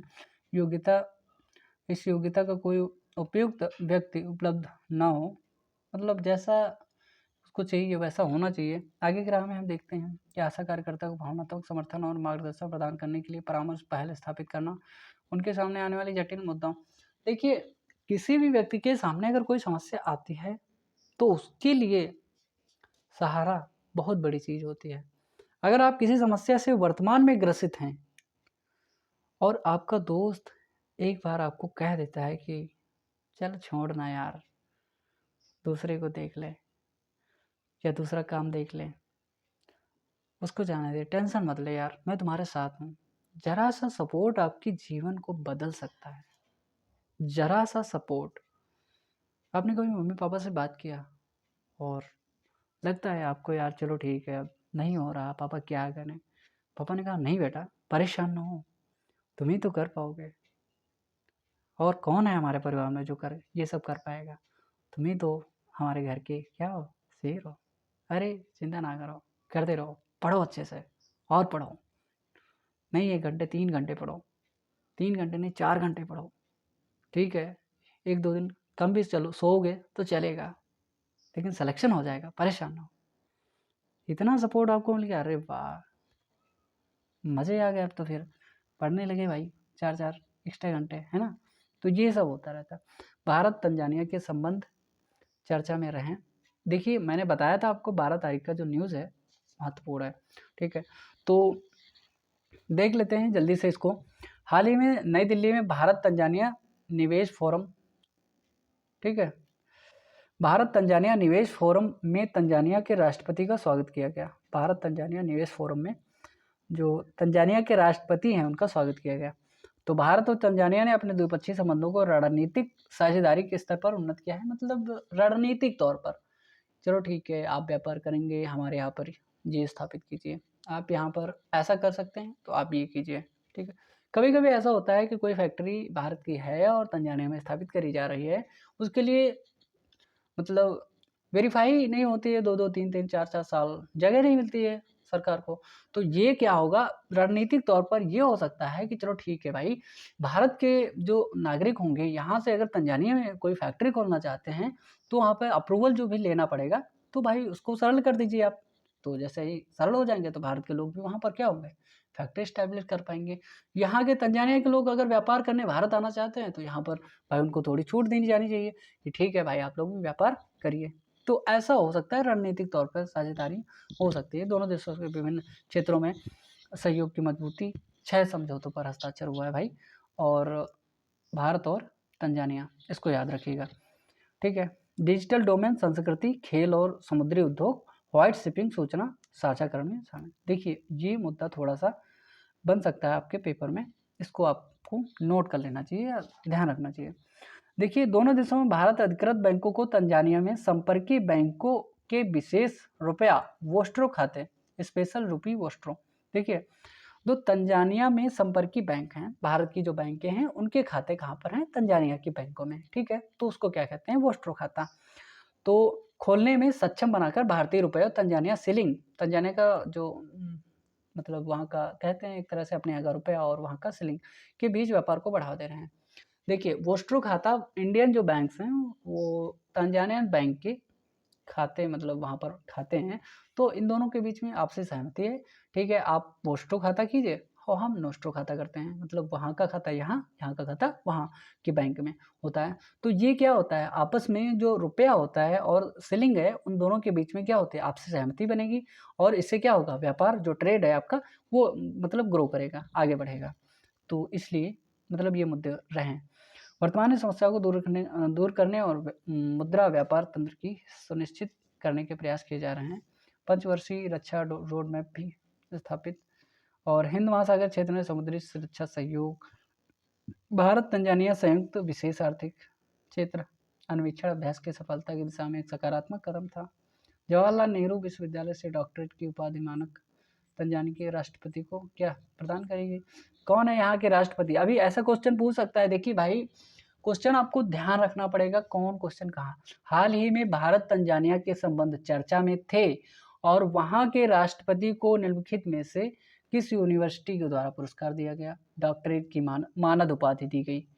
तो किसके द्वारा, जवाहरलाल नेहरू विश्वविद्यालय। ये क्वेश्चन हो गया आपका एक। दूसरा, हाल ही में भारत तंजानिया संबंध चर्चा में थे, तंजानिया के राष्ट्रपति निम्नलिखित में से कौन हैं। तो कौन है, Samia Suluhu Hassan, Samia Suluhu Hassan, ह, ठीक है। सामिया ससु, ठीक है। सामिया सुलूह और हसन, ठीक है। सामिया सुलूह हसन, ये हैं तंजानिया के राष्ट्रपति, ठीक है। और आर्थिक कूटनीतिक एकीकरण, बहुपक्षवाद। देखिए तंजानिया भी यह महिला सम्मान प्राप्त करने वाली प्रथम महिला हैं। देखिए ये महिला हैं राष्ट्रपति यहाँ की, और ये सम्मान इनको पहली बार दिया गया है, सामिया सुलूह हसन को, ठीक है।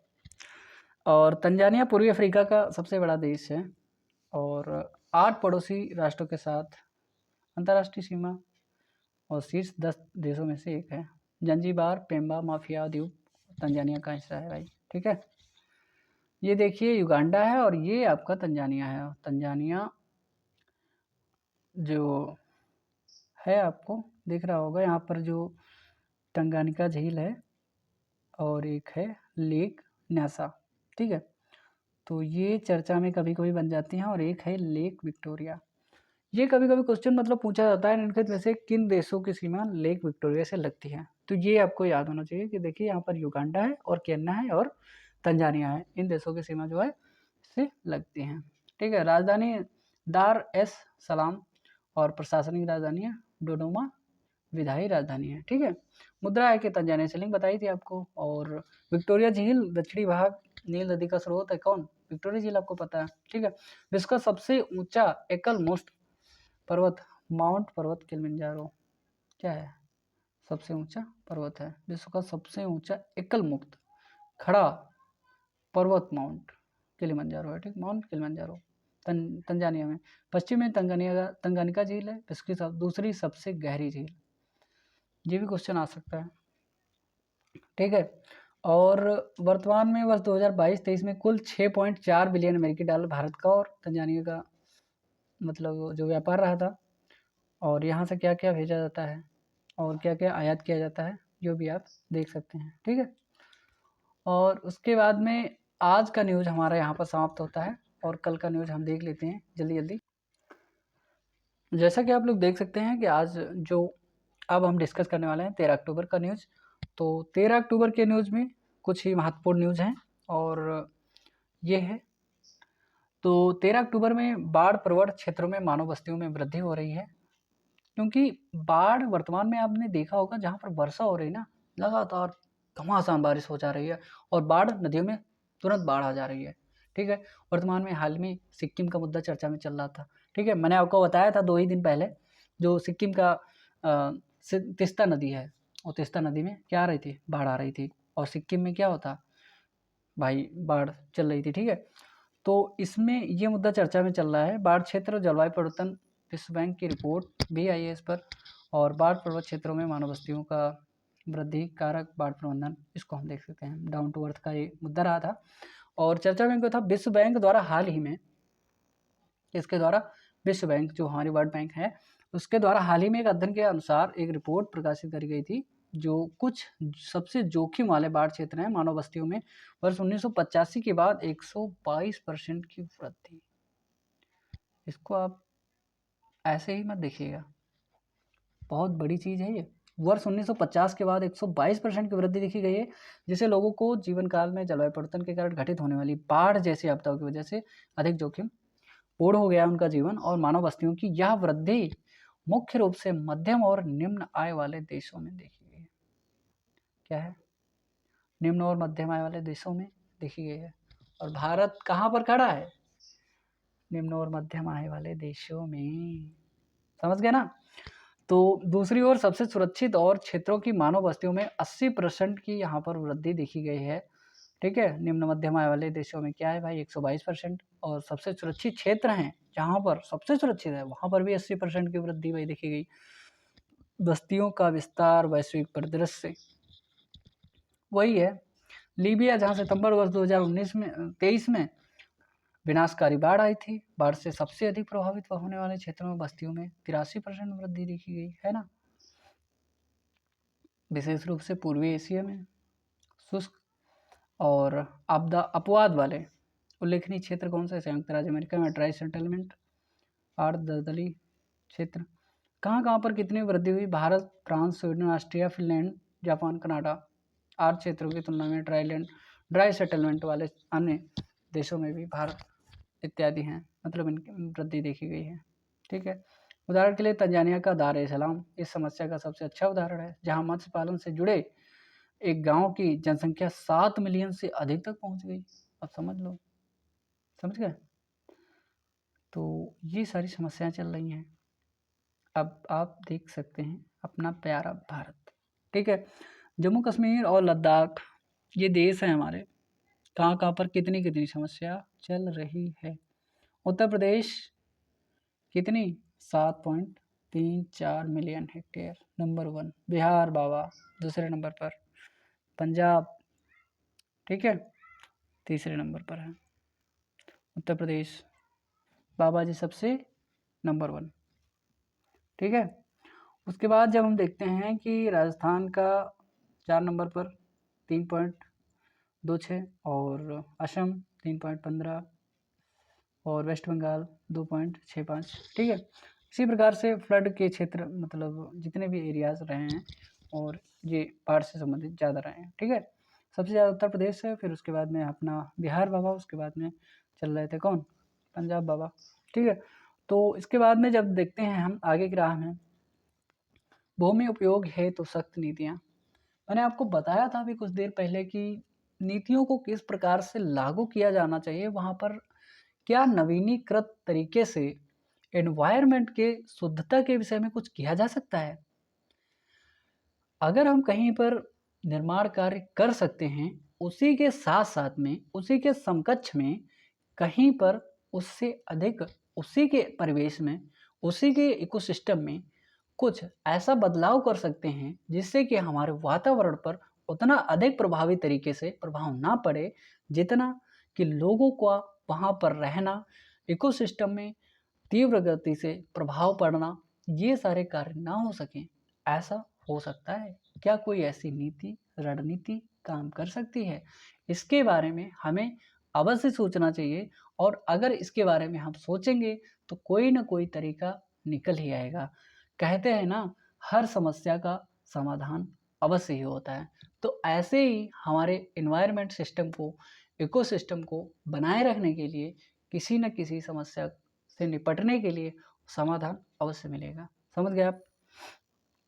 तो बाढ़ प्रवण क्षेत्रों को नो बिल्ड जोन के रूप में नामित करके इनको प्रतिबंधित भी किया जा सकता है, ठीक है? और कई सारे कार्यक्रम मतलब किए जा सकते हैं। अब क्वेश्चन देखिए आप। अब यहाँ पर जब हम क्वेश्चन देखते हैं कि मेंस का प्रश्न है, कई वर्षों से उच्च तीव्रता की वर्षा के कारण शहरों में बाढ़ की बारंबारता बढ़ रही है। शहरी क्षेत्रों में बाढ़ के कारणों पर चर्चा करते हुए इस प्रकार की घटनाओं के दौरान जोखिम कम करने के लिए तैयारियों की क्रियाविधि पर प्रकाश डालिए। मैंने आपको एक समाधान बताया था अभी। देखिए, जब हम किसी भी क्षेत्र का निर्माण करते हैं, सबसे पहले वहाँ पर क्या होना चाहिए, उसकी जांच की जानी चाहिए कि कहीं न कहीं ये बाढ़ से प्रभावित क्षेत्र, भूकंप से प्रभावित क्षेत्र तो नहीं है, ज्वालामुखी से प्रभावित क्षेत्र तो नहीं है, जहाँ पर हम बेहतर या किसी शहर को बसा रहे हैं या किसी निर्माण कार्य को, बहुत बड़े निर्माण कार्य को अंजाम देने वाले हैं। ऐसे कार्यों को पूरा करने से पहले वहाँ पर पूर्णतः जाँच कर मतलब की जानी चाहिए, ठीक है? उस जाँच करने के बाद में अगर वहाँ पर कोई ऐसा क्षेत्र होता है, तो उसके निवारण के बारे में पहले सोचना चाहिए और उसका निवारण पहले किया जाना चाहिए, उसके बाद में वहाँ पर निर्माण कार्य किया जाना चाहिए। मान लिया आपने किसी मार्केट में आपने पैसा लगा दिया और आपको पता नहीं था वहाँ पर जोखिम है, ठीक? और अगर आपको पता नहीं चलेगा कि वहाँ पर जोखिम है, तो आप तो गड्ढे में गिरेंगे, सिंपल सी बात है। अगर आपको पता भी चल गया, तो अगर आप वहाँ पर गड्ढे में गिरेंगे, तो पहले उसके पहले अगर जो भी आपसे संभव प्रयास हो सकेगा, उससे पहले आप उसके समाधान करने का प्रयास ज़रूर करेंगे। तो ऐसे ही उससे जिस समस्या से हम जूझने जा रहे हैं, उससे पहले हमें उसके समाधान करने की आवश्यकता पड़ेगी और उसको पहले किया जाना चाहिए। समझ गए ना? तो ये सारी समस्याएँ हो सकते हैं। भारत में खाद्य मुद्रास्फीति। अब देखिए, मुद्रास्फीति खाद्य के विषय में, खान-पान के विषय में क्या है? तो एक ये मुद्दा चर्चा में हमारा आ गया। प्रीलिम्स के लिए हम देखते हैं मुद्रास्फीति, भारतीय रिजर्व बैंक आरबीआई, मौद्रिक नीति एमपीसी जो क्या है, उपभोक्ता खाद्य मूल्य सी सीएफपीआई क्या है, लोकसभा और न्यूनतम समर्थन मूल्य एमपीसी क्या है। किसानों के लिए, किसानों पर बढ़ती खाद्य मुद्रास्फीति का प्रभाव, देश के व्यापक आर्थिक संकेतक क्या है, स्रोत इंडियन एक्सप्रेस का है। और हाल के दिनों में उपभोक्ता की कीमतें, खाद्य कीमतें वार्षिक रूप से कितनी 9.9% अधिक थी। खाद्य मुद्रास्फीति अब काफ़ी हद तक अनाज, दालों और तक सीमित है और सरकार को उत्पादकों और उपभोक्ताओं को दोनों की चिंताओं पर समान रूप से ध्यान देना आवश्यक है। देखिए, मान लिया एक बार प्याज महंगा हुआ, ठीक, दूसरी बार आलू महंगा हुआ, ठीक, तीसरी बार टमाटर महंगा हुआ। इन सबकी महंगाई का कारण क्या है? इन सबकी महंगाई का कारण यही है, देखिए, अनाज, दालें और ये सब्जियां, फल, जो भी है आपका खाने की चीज़ें, खाद्य वस्तुएं जो भी हैं, देखो उनको संरक्षित करने का हमारे पास बहुत बड़े भंडार है नहीं, ठीक है? तो अगर हम किसी चीज़ को संरक्षित नहीं कर सकते, तो सिंपल सी बात है, अगर वो ताज़ी चीज़ आएगी, तो ताज़ा-ताज़ा अगर उसको उपभोग हमने कर लिया, उसके बाद में वो खराब हो जाएगी। भाई, मान लिया आपके पास फ्रिज नहीं है, ठीक? आपने कोई ऐसा फल रख लिया अपने पास, जो सुबह को ख़राब हो जाएगा। तो अगर आपके पास फ्रिज नहीं है, तो सिंपल सी बात है, आपका फल खराब होने वाला है। या तो आप फल को लाएँ और तुरंत खा जाएँ, समस्या यहीं पर है। अगर हमारे पास स्टोरेज होंगे, तो हम उनका क्या कर पाएँगे, प्रसि मतलब उनको स्टोर कर पाएँगे। अगर हमारे पास स्टोरेज है नहीं, तो क्या होगा, इधर से लाओ, खाओ, नहीं खाओगे खराब हो जाएगा, फेंकना पड़ेगा। इसीलिए क्या हुआ, महँगाई बढ़ गई, लाए, खाए, और जैसे ही लोगों के पास कमी हो गई, स्टोरेज नहीं बचे, उनमें उनके पास जो भंडारण था वो ख़त्म हो गया माल। तो क्या हो गई, महँगाई आसमान छूने लगी। भैया प्याज हो गया 200 रुपये किलो, टमाटर हो गया 300 रुपये किलो, आलू हो गया 80 रुपये किलो। तो समस्याएँ बढ़ेंगी कि नहीं बढ़ेंगी? तो यही चीज़ें हैं। तो देखो, खाद्य समस्याओं की जो दालें हैं वर्तमान में, दाल की भी समस्या बढ़ रही है। दालें वर्तमान में प्रत्येक दाल 100 रुपए किलो, 110 रुपए किलो, 115, 120 तक मिल जाती थी। वर्तमान में 180 रुपए किलो, 190 रुपए किलो। वर्तमान देखिए, आप भी खरीदते होंगे, हम भी खरीदते हैं। ये चीज़ें तो चलती रहती हैं। व्यवहारिक जीवन में महँगाई को कैसे हमें मापना है, किस स्तर पे देखना है, तो हमें व्यवहारिक जीवन में समझना पड़ेगा ये चीज़ें कि हम कहाँ से, कल को हम 1 महीना पहले लेके आ रहे थे कितने में? 150 में। 2 महीने के बाद में तेल लेके मतलब दाल लेके आ रहे कितने में? 200 रुपए में। भाई 50 रुपए 2 महीने में बढ़ रहे हैं, आपके इनकम पे असर नहीं पड़ेगा। तो ये भी आपको देखना पड़ेगा। आप चाहे जहाँ रहते हो, गाँव में, शहर में या किसी भी कोने में, तो आपको देखना पड़ेगा।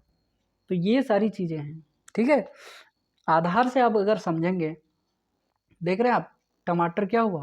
बढ़ गया ना? तो सबसे अच्छा संकेतक क्या है? टमाटर। देख रहे थे ना? 200 रुपए, 300 रुपए किलो बढ़ रहा था। वनस्पति तेल निर्माता, तेल क्या था? ऑयल, जो खाने वाला होता है यानी, खाने वाला ऑयल बहुत महँगा हो गया था फिर बीच में। कितने में? 250 रुपए, 300 रुपए। मिलता कितने में था? 120 रुपए, 130, 140 में मिल जाता था। इससे ऊपर नहीं जाता था। और वर्तमान में मतलब अभी कुछ दिन पहले कितने में मिला? 200 रुपए, 250 रुपए। भाई अगर आपके इनकम पर, मान लिया 1 लीटर तेल पर, आपने 1 लीटर तेल लिया, 1 महीना पहले लिया था आपने कितना? 140 रुपए, 150 रुपए का लिया था, ठीक है? उसके बाद में आपको पड़ रहा है अगर 250 रुपए का दूसरे महीने में, कमाई आपकी हो रही है 300 रुपए, ठीक? आपने अगर 300 में से 250 रुपए का यार 100 रुपए बढ़ गए इतनी जल्दी, तो ये सारी की सारी चीज़ें कहाँ, मतलब स्टोरेज हमारे पास है नहीं, उसका हम भंडारण कर नहीं पाते, तो क्या होगा? महँगाई तो बढ़ेगी, ऑटोमेटिक बढ़ेगी, चाहे कुछ भी हो जाए, ठीक है? और वनस्पति वसा के साथ मिलावटी घी की बिक्री में कथित वृद्धि और आवश्यक वस्तुओं के रूप में गेहूँ, चावल, इन सब में वृद्धि, अधिक उत्पादन हो नहीं पाया, अपर्याप्त खरीद, वितरण, एमएसपी, ठीक है? और उपभोक्ता खाद्य मूल्य, इसके बारे में थोड़ा सा जान लेते हैं, उपभोक्ता खाद्य मूल्य के बारे में, ठीक है? उपभोक्ता खाद्य मूल्य, consumer food price inflation, CFPI। मुद्रास्फीति एक विशिष्ट उपाय है जो विशेष रूप से उपभोक्ता की वस्तुओं और सेवाओं और खाद्य मूल्यों, पदार्थों के मूल्य पर परिवर्तन केंद्रित है। यह उस दर की गणना करता है जिस दर से किसी सामान्य परिवार द्वारा उपभोग किए जाने वाले खाद्य उत्पादों की कीमतें समय के साथ बढ़ रही हैं। CFPI व्यापक उपभोक्ता मूल्य सूचकांक, कंज्यूमर प्राइस इंडेक्स CPI का एक उपघटक है। देखिए, कंज्यूमर प्राइस इंडेक्स निकाला जाता है, ठीक है? तो उसको निकाला जाता है, उसका एक ये भाग है उपभोक्ता खाद्य मूल्य मुद्रास्फीति, ठीक है? जहां भारतीय रिजर्व बैंक RBI की दर गणना करने के लिए CPI संयुक्त CPI-C का उपयोग करती है, ठीक है? CFPI विशिष्ट खाद्य पदार्थों के मूल्य को परिवर्तित करने को ट्रैक करता है और सामान्यतः घरों में उपयोग किया जाता है, जैसे अनाज, सब्जियां, फल, डेयरी उत्पाद, मांस और अन्य पदार्थ, ठीक है?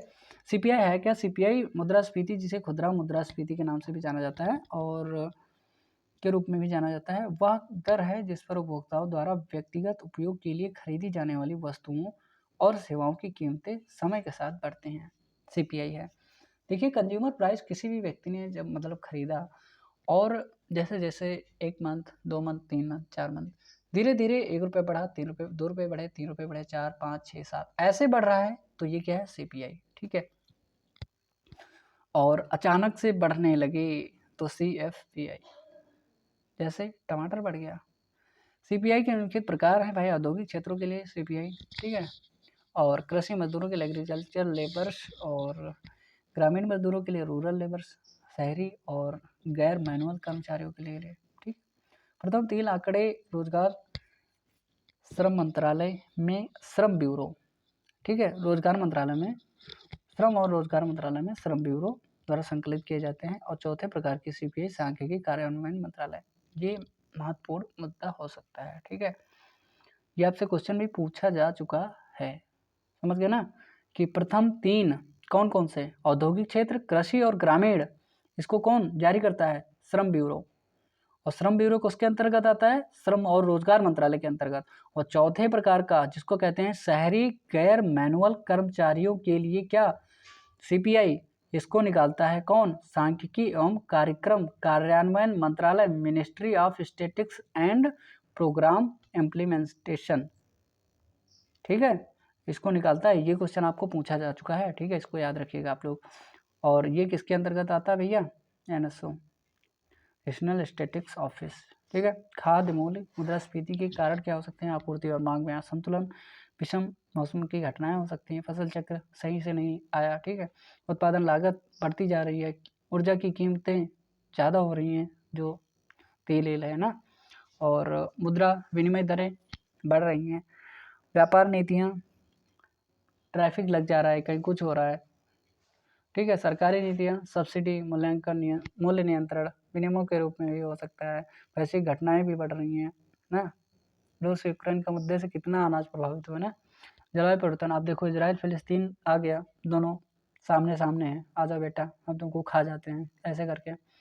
कृषि उत्पादकता को बढ़ावा, खाद्य, देखो इसका समाधान हम देखते हैं, कृषि उत्पादकता को बढ़ावा दे सकता है, ठीक है, और खाद्य आपूर्ति श्रृंखलाओं में सुदृढ़ीकरण किया जा सकता है। और UPSC 2020 का क्वेश्चन देखिए, CPI पर पूछा गया है, भार वेट थोक मूल्य WPI में से भार से अधिक है, कह रहा CPI WPI से क्या है कि भार से अधिक है। WPI सेवाओं के मूल्य में होने वाले परिवर्तनों को शामिल नहीं करता है, जैसा कि CPI कह रहा है कि सेवाओं के मूल्य में जो वृद्धि होती है, जो परिवर्तन होता है या कमी होती है, उसको कौन शामिल कर लेता है? WPI शामिल नहीं करता है, और CPI कह रहा है कि शामिल कर लेता है, ऐसा है क्या? भारतीय रिजर्व बैंक ने मुद्रास्फीति के मुख्य मान और प्रमुख नीतिगत दरों के निर्धारण WPI को अपना लिया है, उसमें से कौन से सही है? देखो पहला और दूसरा तो सही है कि WPI सेवाओं के मूल्यों में होने वाले परिवर्तन को क्या करता है? शामिल नहीं करता है, इसीलिए WPI अलग है और CPI अलग है, ठीक है, एक तो इसका एक कारण है। और जो CPI है, ठीक है, और WPI जिसको कहते हैं वेट थोक मूल्य सूचकांक, जो CPI है कंज्यूमर प्राइस इंडेक्स, वो क्या होता है? ऑलवेज इससे क्या होता है? अधिक होता है, ठीक है, भार से इसका जो होता है भार अधिक होता है।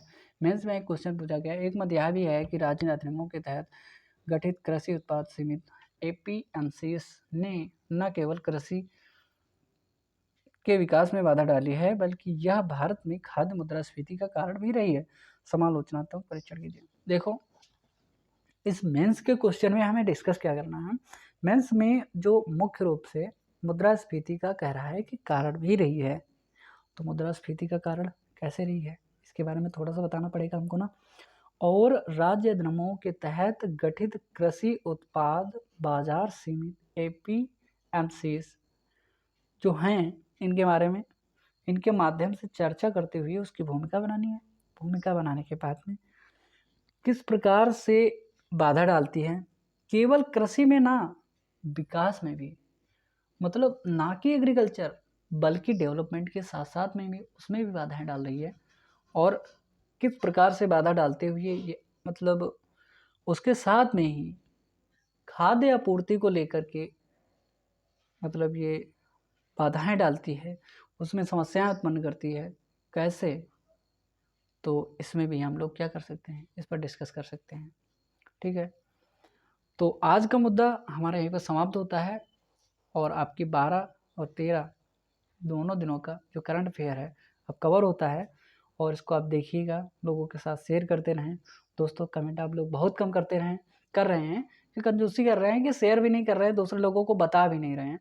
आपको लगता है कि ठीक है, अगर आपका ऐसे ही काम चलता है तो सही है, ठीक है, कोई बात नहीं। आपको नहीं शेयर करना है, आपको नहीं दिखाना है किसी और को, खुद को ही देखना है, बंद रखना है, तो ठीक है, आप बंद रख के देखिए, कोई दिक्कत नहीं है। हमें लोगों तक पहुंचना होगा तो हम पहुंच ही जाएंगे किसी न किसी प्रकार से, ठीक है। और ये कोई व्यक्ति ये ना सोचे कि हमारे एक ही व्यक्ति के लिए इम्पोर्टेंट है। ये जितने भी लेकर के स्टेट एग्जाम्स हैं से लेकर के सिविल सेवा तक सभी के लिए डिस्कशन है। देखिए, इसमें महत्वपूर्ण मुद्दों के साथ साथ में हम आपको बेसिक भी बताते हुए चलते हैं। और बेसिक बताने का मेन उद्देश्य ये है, आपको बेसिक जो हम आपको बताते हैं ना, उससे आपका मेंस की तैयारी, लिखने की क्षमता, सोचने की क्षमता, समझने की क्षमता, आपको जो माइंड मैपिंग की क्षमता है वो सब बढ़ेगी। इसीलिए हम आपको ये डिस्कशन देते हैं और डिस्कस करते हैं, ठीक है। और मिलते हैं अगले वीडियो में। आपको तब तक के लिए आप छोटों को क्या प्यार दीजिए और बड़ों को आदर दीजिए, सम्मान कीजिए और अपने लोगों के साथ में रहिए, दोस्तों से बातें करिए, ठीक है। और मेहनत करते रहिए, सिलेक्शन होगा, होकर रहेगा, पक्का होगा। नमस्कार, धन्यवाद।